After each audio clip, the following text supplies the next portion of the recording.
વિધાનસભાના અધ્યક્ષ શંકરભાઈ ચૌધરીના હસ્તે થરાદ વિસ્તારમાં આરોગ્યના વિવિધ વિકાસના કાર્યોનું ખાતમુહૂર્ત લોકાર્પણ કરાયું હતું। અધ્યક્ષના હસ્તે થરાદના દુધવા ખાતેથી કુલ રૂપિયા 8.20 કરોડના ખર્ચે એક સાથે 25 પેટા આરોગ્ય કેન્દ્રનું ખાતમુહૂર્ત તથા 4 નવીન એમ્બ્યુલન્સનો લોકાર્પણ કાર્યક્રમ યોજાયો હતો। દુધવા ખાતે આયોજિત કાર્યક્રમમાં અધ્યક્ષ શંકર ચૌધરીએ જણાવ્યું હતું કે રાજ્ય સરકાર અને મુખ્યમંત્રી ભૂપેન્દ્રભાઈ પટેલની સરકાર દ્વારા છેવાડાના વ્યક્તિની ચિંતા કરીને રાજ્યમાં વિકાસને વેગ આપ્યો છે।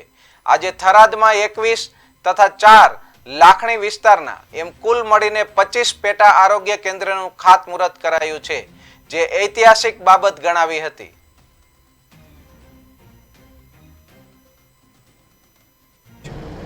જેની અંદર ઓક્સિજન સહિતની મોનિટરિંગ થઈ શકે તેવી વ્યવસ્થા છે। આ સરહદી વિસ્તારના ગ્રામીણ પ્રજાજનો માટે આ આશીર્વાદરૂપ સાબિત થશે। એક સાથે આ 4 થરાદ વિસ્તારના પ્રજાજનોને ચારે એમ્બ્યુલન્સ આપતા હું ખૂબ રાજીપો અનુભવું છું। તે સિવાય એક સાથે 25 જેટલા પેટા સેન્ટરો પણ આરોગ્યના ગ્રામીણ વિસ્તારની અંદર સુવિધા મળે એ માટે આજે ખાતમુહૂર્ત કર્યા છે। 1 વર્ષના સમયગાળામાં કામ પૂરું થશે। હું રાજ્યના મુખ્યમંત્રી ભૂપેન્દ્રભાઈ પટેલ અને માન્ય આરોગ્ય મંત્રી ઋષિકેશભાઈ પટેલનો હૃદયથી આભાર માનું છું આ વિસ્તારના પ્રજાજનો વતી કે આ વિસ્તારની પ્રજાના હેલ્થ માટે તેમણે ખૂબ સરસ કામ કર્યું।